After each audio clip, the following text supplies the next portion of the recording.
This is Chris McDaniels. Like, subscribe to TNW Wrestling on YouTube, subscribe to my other channel, Word of Chris, and subscribe to this channel, Chris McDaniels, and follow me on all my social media accounts, so I'll be down there in the description box. And I'm here to do my AEW Dynamite February 19th, 2025 reviews. So here we're going to be discussing about tonight's episode of AEW Dynamite. Now we kick off the show with the first segment of the night, where we see a bunch of security guards surrounding the ring, and the out comes MJF.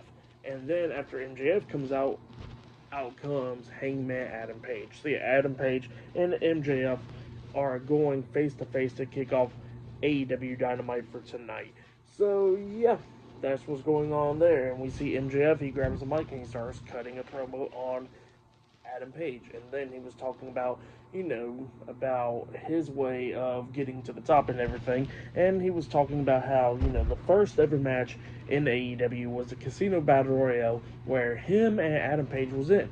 But then he says that Adam Page actually eliminated MJF in that match, and that pretty much put a stop to a push to becoming the AEW World Heavyweight Champion. So yeah, that's what MJF was saying. But then he says that he kind of thinks that it's kind of funny that he, while he was thinking about stuff like that, he looked at his Dynamite Diamond ring and he says, "Oh yeah, that's who he actually beat to win the Dynamite Diamond ring was Adam Page." So yeah, that's what MJF was talking about there. And then Adam Page was talking about how, that MJF hasn't won everything, and he says that he can see MJF's expressions change and everything, because even though he won the world title, the Dynamite Diamond ring, and so many other things in AEW and everything, he says that the one thing that he hasn't won was the crowd, pretty much. So yeah, that's what Adam Page was talking about there. And then Adam Page was talking about how MJF couldn't ever win the crowd and everything, and he says that, they always been chanting cowboy shit and all that stuff throughout the years, about him and all that stuff, and then MJF was somehow like how he's not redeemable, but all of a sudden Adam Page is and all that, he's gonna sick and tired, stuff like that. But then he starts talking about Christopher Daniels, and he says that, didn't Adam Page ended Christopher Daniels' career and stuff like that? So yeah, that's what MJF was talking about there. Adam Page gets upset, and he says don't never be talking about Christopher Daniels, and he says that he pretty much went out like a warrior and stuff, because he says that he knows that Christopher Daniels didn't want it any other way but leave wrestling and all that stuff, the way how he did. So yeah, that's what Adam Page was talking about there. He says that Christopher Daniels had a 32-year career and all that stuff, and he was like a mentor to Adam Page. So yeah, that's what Adam Page was telling MJF there.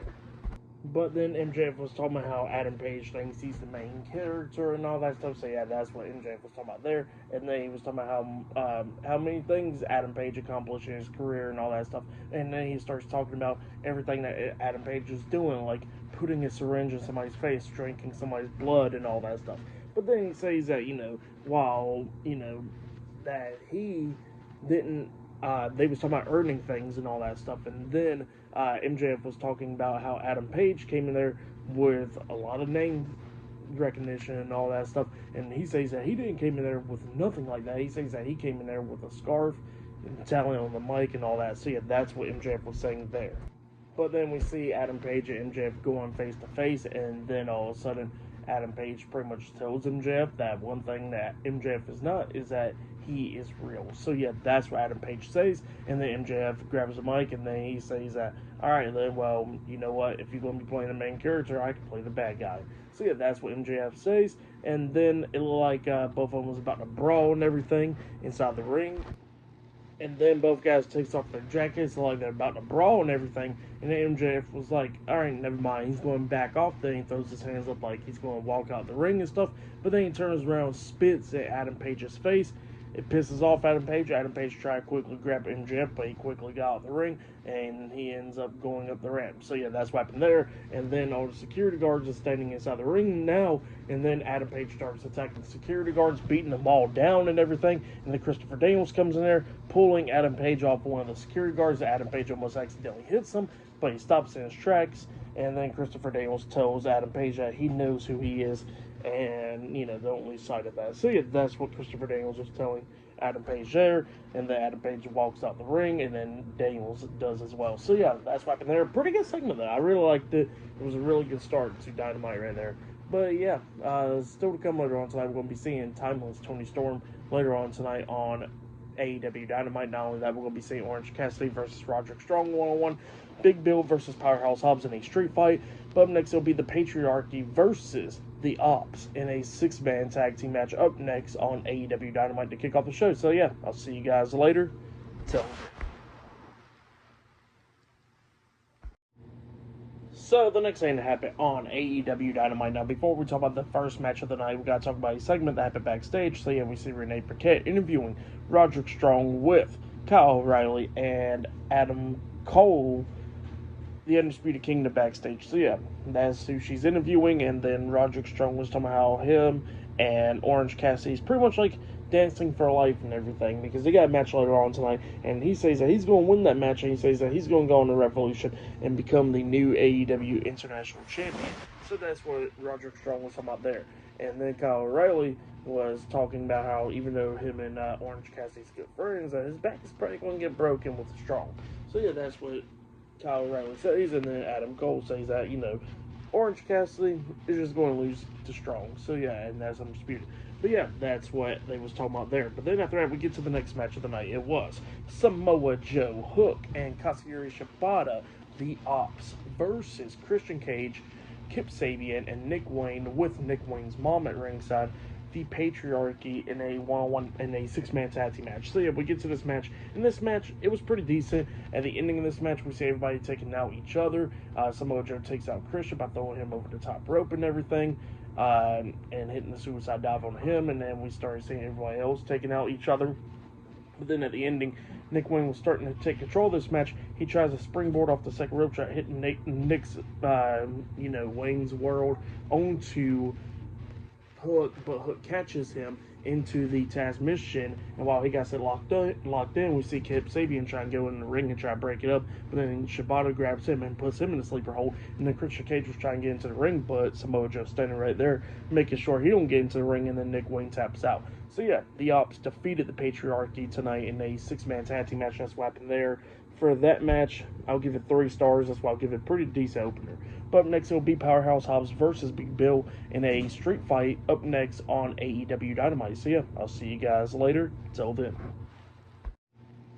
So the next thing that happened on AEW Dynamite. Now, before we talk about the next match of the night, we gotta talk about a segment that happened backstage. So yeah, we see Renee Paquette interviewing the Ring of Honor World Heavyweight Champion Chris Jericho backstage. Jericho was talking about Bandito, how Bandito picked up a win over him this past Saturday on the Ring of Honor show, and then he says that, he'll give him a World Heavyweight Championship match, but just know that he's going to lose to the 9-time World Champ. So yeah, that's what Chris Jericho was talking about there.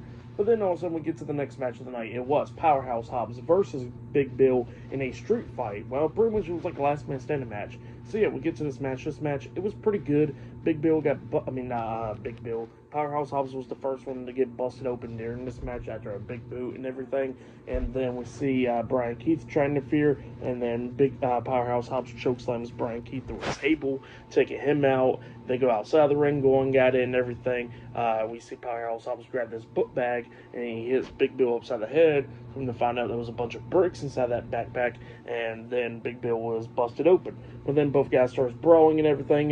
Powerhouse Hobbs starts slamming Big Bill's head against the steel steps, because the steel steps is on the stage at this point, and then they both climb up the steel steps, and then Powerhouse Hobbs pretty much tosses him right off the steel steps that was on the stage through a barbed wire table down below, taking him out, and then Big Bill couldn't get up by the count of 10 pretty much. So yeah, Powerhouse Hobbs defeated Big Bill tonight in a street fight. That's what happened there. For that match, I'll give it 3.5 stars. That's why I'll give that one. But then after that, we see Renee Paquette interviewing Brian Cage and Lance Archer backstage, and they were somehow they've been looking for the Hurt Syndicate and everything to challenge them for a title match. And then they said they couldn't find them, but they heard that they're going to be on Collision this Saturday, so they said that they're going to head to Collision this Saturday. So yeah, that's what happened there. And then after that, we see Justin Roberts in the ring, and he announces that AEW will be returning to Phoenix, Arizona, because they are live in Phoenix, Arizona tonight. And he says that in May, Double or Nothing will be coming to Phoenix. So yeah, that's what's going to be happening there. That's a pretty big announcement. But up next, we're going to be hearing from the new AEW Women's World Champion, Toni Storm, up next on AEW Dynamite. So yeah, I'll see you guys later. Till then. So the next thing to happen on AEW Dynamite, we get to the next segment of the night where we see the new AEW Women's World Champion, Timeless Toni Storm. She makes it down to the ring, and she got some stuff to say. Timeless Toni Storm starts talking about how she is the new AEW Women's World Champion, how, that she went and won the title this past Saturday in front of her hometown, in Australia, in front of friends, family, ex-lovers, and all that. So yeah, that's what Toni Storm was talking about. But then she says that she wants to thank Mariah May, and she says that she wants to thank her because she brought Toni Storm to fight and all that stuff. And she says that she's a heartless bitch, and that she beat her. So yeah, that's what Toni Storm was talking about. And then she starts sending a message out to the women's locker room, talking about, I don't care if it's Chris Statlander or anybody else, Wendy Richter or anybody. She says that, if they want to come and face her, they can go face to face, tit for tit, or anything like that. So yeah, that's what Toni Storm was saying, laying out a challenge to any woman to accept her, to face her and stuff for the AEW Women's World Championship. So yeah, that's what happened there. And yeah, pretty good promo from Toni Storm right there. I enjoyed it. It was pretty cool. But yeah, that's what happened there. But now they announced that this Saturday on Collision, we're going to be seeing Gabe Kidd debuting on AEW TV, and he'll be on Collision this Saturday. But up next, it'll be Megan Bayne versus Chris Statlander one-on-one up next on AEW Dynamite. So yeah, I'll see you guys later. Till then. So, the next thing to happen on AEW Dynamite, we get to the next segment of the night, which leads into another segment. So yeah, we see Renee Paquette interviewing Willow Nightingale backstage, and Willow was all upset because of what happened last week on Dynamite and everything. She says she had 1 minute of TV time and all that, but then she says that Renee's husband, Jon Moxley, and Marina Shafir came up and attacked her. So yeah, that's what she was talking about then, and then all of a sudden, Marina Shafir comes up and attacks Willow Nightingale again, hitting her upside the head with the briefcase, laying her out, and then Mox grabs the cameraman and tells the cameraman to follow him. So then they head to the ring, and all of a sudden Claudio Castagnoli and Willie is there as well in the ring, and Jon Moxley grabs the mic and he starts talking about what's been going on and everything, and he says that he done laid Cope in the dirt and all that stuff at Grand Slam in Australia and all that, and he says that he's still going to be there in Australia, and there ain't no way in hell that he's going to make it to Revolution and all that stuff. So yeah, that's what Jon Moxley was talking about. But then all of a sudden, Jay White comes out there, and Jay White gets right there, like close to the ring, but on the stage and everything, and it looks like he was ready to fight. But then all of a sudden, Pat comes out there right behind Jay White, and he is surrounding Jay White. So Jay White has nowhere to go, but then all of a sudden Cope's theme song starts playing. He comes out there, and then all of a sudden, he comes out there, but he don't come through the entranceway. He actually gets into the ring from the crowd and everything, getting behind Jon Moxley, attacking him from behind, and then we see Jay White hitting the Blade Runner on the pack outside the ring on the stage, and then he gets into the ring. We see Cope hitting a spear onto Willie Yuta, taking him out. Claudio gets caught up by Jay White, and then Jay White throws him into Cope, where Cope hits a spear on him as well, and then Cope gets out of the ring, grabs a spike, and he tries to hit Jon Moxley with spike, but Jon Moxley quickly ran out the ring, and the Death Riders runs through the crowd. So yeah, that's what happened there. Cope is in the crowd, chase after him, but then he grabs the mic and he sends a message out to Jon Moxley, talking about how he's going to take out every single one of the Death Riders and everything, and go to Revolution, where it's just going to be him and Jon Moxley going facing man to man and everything. And he says that Death Riders ain't going to be there with him. So yeah, that's what he says there. But then after that, we see the next segment of the night where we see Renee Paquette interviewing the TBS champion, Mercedes Moné, backstage. Mercedes was telling Renee no surprises or anything, and she was talking about how she's 14-0 and all that stuff, how she beat Harley Cameron at Grand Slam and everything, and then also we see Renee telling Mercedes that, that Momo Watanabe actually has a message. And then all of a sudden we see Momo having an interview from this past Saturday, and she says that she challenges Mercedes Moné at Revolution for the TBS Championship, and Mercedes was upset about that. But yeah, that match is now set for Revolution now. That match will be a damn good one right there. But yeah, up next it will be Chris Statlander versus Megan Bayne one-on-one up next on AEW Dynamite. So yeah, I'll see you guys later. Until then. So the next thing that happened on AEW Dynamite, we get to the next match of the night. It was Chris Statlander versus Megan Bayne one-on-one tonight. We get to this match. This match, it was pretty good. Both women was beating the hell out of each other, but then at the ending of this match, we see Statlander out there on the top turnbuckle, and Megan Bayne's up there trying to superplex her, it looks like, but then Chris Statlander knocks Megan Bayne off the top turnbuckle. Well, then the referee goes over there and starts checking on Megan Bayne, but then while he was checking on Megan Bayne, Penelope Ford comes up, pushing Chris Statlander off the top turnbuckle, and Statlander hits the mat. Well, then Megan Bayne gets back up, picks up Statlander, lifts her up on her shoulders, and then she hits the F5 onto Statlander, pinning her for the 1, 2, 3. So yeah, Megan Bayne defeated Chris Statlander tonight in a one-on-one match, but then after the match ended, Penelope Ford gets into the ring, starts attacking Chris Statlander and everything, but then all of a sudden we see Thunder Rosa comes running out there with a steel chair, but does not scare off Megan Bayne. It was kind of like awkward a little bit, because it was not scaring off Megan Bayne, and then Penelope Ford getting in front of Bayne and all that stuff, not hesitant with Thunder Rosa having a steel chair, and Thunder Rosa acts like she was going to hit him with the chair, but then doesn't. And, you know, even one point Penelope Ford was pulling onto the steel chair and everything. It was just kind of a little bit awkward right there. But other than that, it was a pretty good match. But yeah, for the match and all that stuff, I'll give it 3 stars. That's what I'll give that. But yeah, that's what happened there. And then after that, we see Renee Paquette interviewing Max Caster backstage. Max Caster says he's not done with the open challenges and all that stuff, and he says that he's going to have an open challenge this Saturday on Collision and everything, and he says that, you know, no wrestler's better than the best in the world. So yeah, the best wrestler alive. So yeah, that's what Max Caster was saying. But yeah, that's what happened there. But up next, we're going to be seeing Ricochet up next on Dynamite. So yeah, I'll see you guys later. Until then. So the next thing that happened on AEW Dynamite, we get to the next segment of the night where we see Ricochet. He comes out there with the robe on, and yeah, he gets into the ring and he starts talking about the fans and everything, how they're all poor and all that stuff, and how they ain't winners. But then he was talking crap about the Phoenix crowd and all that stuff. But yeah, while he was doing all that stuff, he was talking about how he didn't came to AEW to wear a robe and all that. He says that he actually came to AEW to win titles, like the world title. So yeah, that's what he was talking about that, and then he was talking about how he's too damn good looking not to have a title around his waist. So yeah, that's what Ricochet was talking about there. But then also Swerve Strickland's song starts playing, but instead of Swerve Strickland coming out, it was Prince Nana.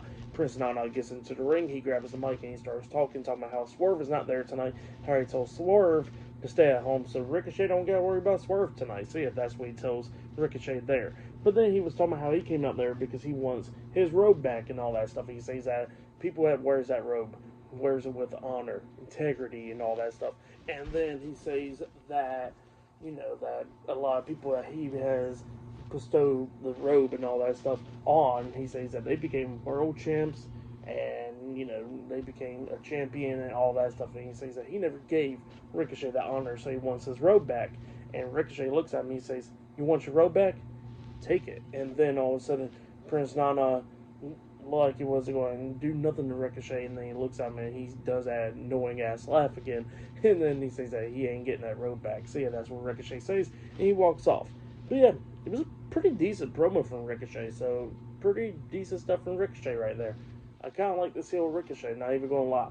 But yeah, up next will be the main event. It'll be Orange Cassidy versus Roderick Strong one-on-one in the main event of tonight's Dynamite. So yeah, I'll see you guys later. Until then. So the next thing that happened on AEW Dynamite, we get to the main event. It was Orange Cassidy versus Roderick Strong with Kyle O'Reilly and Adam Cole at ringside of the Undisputed Kingdom. So yeah, this is a one-on-one match, and it is the main event of Dynamite.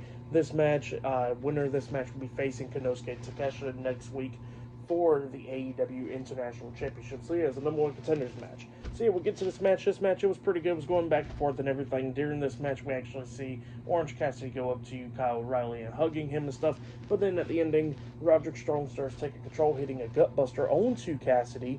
And then he picks up Cassidy, tries to hit End of Heartache onto Cassidy, but Cassidy reverses it into the stunner on the Strong, and then he hits the Orange Punch on the Strong, pinning him for the 1, 2, 3. So yeah, Orange Cassidy defeated Roderick Strong tonight in the number 1 contenders match. So next week on Dynamite, it will be Konosuke Takeshita versus Orange Cassidy one-on-one for the AEW International Championship on Dynamite.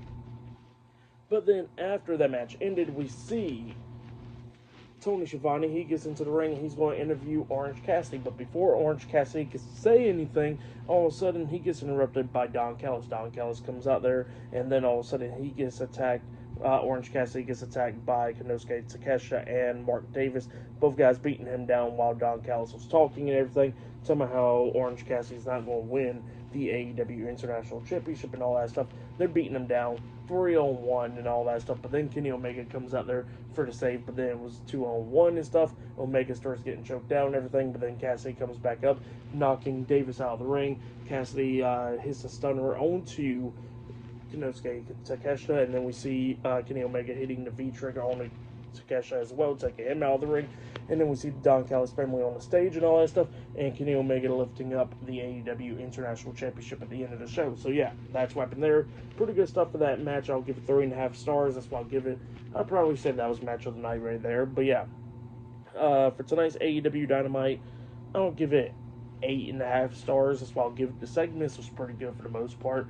But yeah, that's why I'll give the show 8.5 stars. But yeah, that has been my AEW Dynamite February 19th, 2025 reviews. Like, subscribe to TNW Wrestling on YouTube. Subscribe to my other channel, Word of Chris, and subscribe to this channel, Chris McDaniels. And follow me on all my social media accounts. I'll be down there in the description box. And I'll see you guys later for this Friday Night SmackDown reviews. See you guys later. Till then.